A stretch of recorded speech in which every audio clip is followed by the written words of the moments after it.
Hanzab, setan pengganggu dan perusak sholat. Sholat adalah ibadah paling menentukan posisi seorang hamba di akhirat kelak. Jika sholatnya baik, maka baiklah nilai amal yang lain, begitu pula sebaliknya.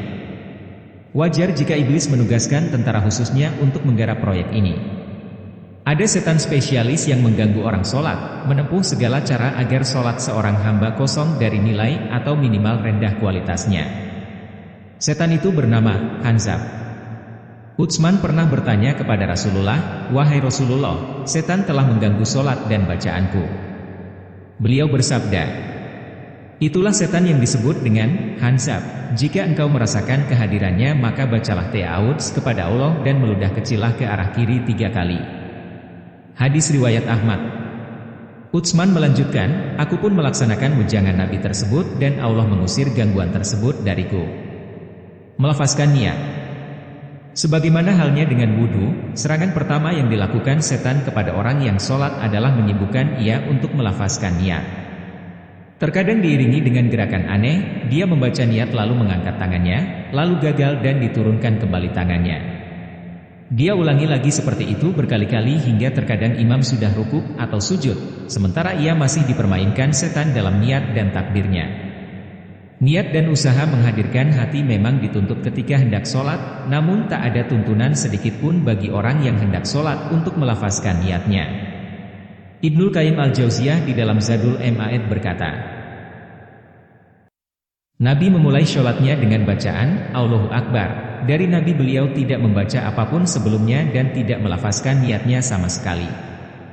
Beliau tidak mengatakan, "Usyali, aku niat sholat karena Allah menghadap kiblat 4 rakaat sebagai imam, sebagai makmum." Tidak pula beliau mengatakan, adaan, atau kadaan, atau fardan, dan sebagainya.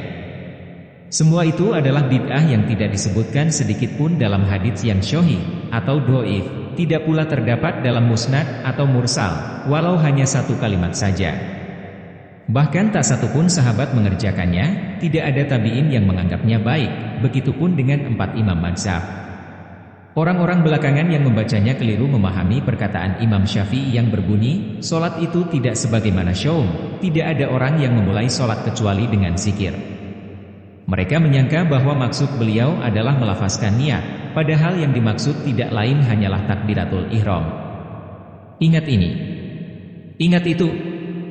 Serangan kedua, setan akan mendatangi orang yang tengah mengerjakan sholat untuk mengingatkan urusan di luar sholat. Maka berapa banyak orang yang jasadnya mengerjakan sholat namun hatinya sibuk menghitung laba rugi perniagaan, mengingat barang yang telah hilang, atau bahkan urusan, kebaikan, yang tidak ada hubungannya dengan sholat. Tidak heran jika usai sholat seseorang menjadi ingat letak barang yang mana ia telah lupa sebelumnya. Setan rela membantu orang itu untuk mengingatkan dan menemukan barangnya kembali, asalkan sholat yang dikerjakan menjadi rusak dan tidak bermutu. Pernah di zaman salaf seseorang kehilangan barang, seseorang menyarankan agar ia mengerjakan sholat dan dia pun segera melaksanakan sholat. Ajaib, usai sholat tiba-tiba dia beranjak dari tempatnya dan mengambil barang yang telah dia ingat letaknya ketika sholat. Dia pun ditanya, "Apa yang Anda dapatkan ketika sholat?" Dia menjawab, "Aku mendapatkan bahwa setan mencuri perhatian saya dari sholat." Ada yang terlalu asyik dengan hayalan dan pikirannya tentang urusan di luar sholat, hingga dia lupa sudah berapa rakaat yang telah dia kerjakan. Tentang godaan setan ini, Nabi Muhammad bersabda, "Jika adzan untuk sholat dikumandangkan, setan akan lari terbirit-birit sambil mengeluarkan bunyi kentutnya sehingga tidak mendengar adzan. Jika adzan telah usai dia pun akan kembali menggoda. Ketika iqamah dikumandangkan setan pun akan lari hingga usai iqamah setan akan mendatangi orang yang sholat lalu membisikkan ke hati seseorang sembari berkata, 'Ingat ini, ingat itu.' Setan mengingatkan apa-apa yang telah dia lupakan hingga seseorang tidak mengetahui berapa rakaat yang telah ia kerjakan." Hadis riwayat Bukhari. Ragu antara kentut dan tidak. Ada kalanya muncul dalam benak seseorang keraguan, apakah dia kentut ataukah tidak. Ini adalah keraguan yang dihembuskan oleh setan untuk mengacaukan sholat seseorang.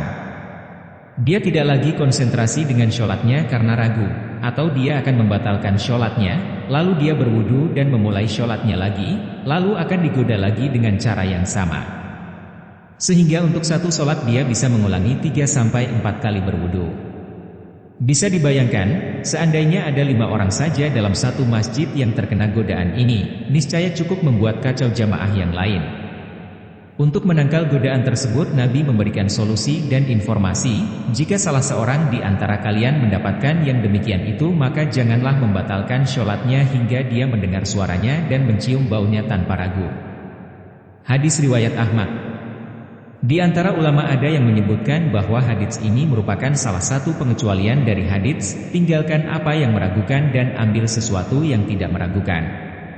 Dalam kasus ini kita dilarang membatalkan sholat kendati berada dalam keraguan antara kentut dan tidak, kecuali jika mencium bau kentut atau mendengar suaranya. Mencuri perhatian. Kita juga sering melihat atau bahkan mengalami sendiri menengok ketika sholat terkadang tanpa terasa karena terbiasa. Ini juga tak lepas dari serangan setan yang ingin merusak sholat kita. Nabi ditanya tentang orang yang menoleh ke kanan dan ke kiri, beliau menjawab, itu adalah setan yang mencuri perhatian seorang hamba dari sholatnya. Hadis riwayat Al-Bukhari dan Abu Dawud. Untuk menangkal serangan ini, hendaknya orang yang sholat berusaha menghadirkan hatinya, bahwa dia tengah berhadapan dengan Allah yang Maha Berkuasa atas segalanya.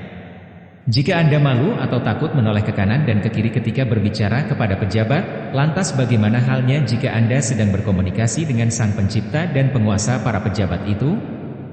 Ar-Risalah. Jika setan suka mengatasnamakan orang banyak, sesungguhnya aku salah satu pemberi nasihat, setan modern demikian juga. Akhirnya, marilah kita berlindung kepada Allah Subhanahu wa Ta'ala dari tipu daya setan, seperti diajarkan Allah Subhanahu wa Ta'ala dalam Al-Quran. Katakanlah, aku berlindung dari Tuhan yang memelihara dan menguasai manusia, Raja manusia, sembahan manusia, dari kejahatan bisikan setan yang biasa bersembunyi, yang membisikkan kejahatan ke dalam dada manusia, dari golongan jin dan manusia. Al-Quran Surat An-Naas, ayat 1-6. Abu Zahra.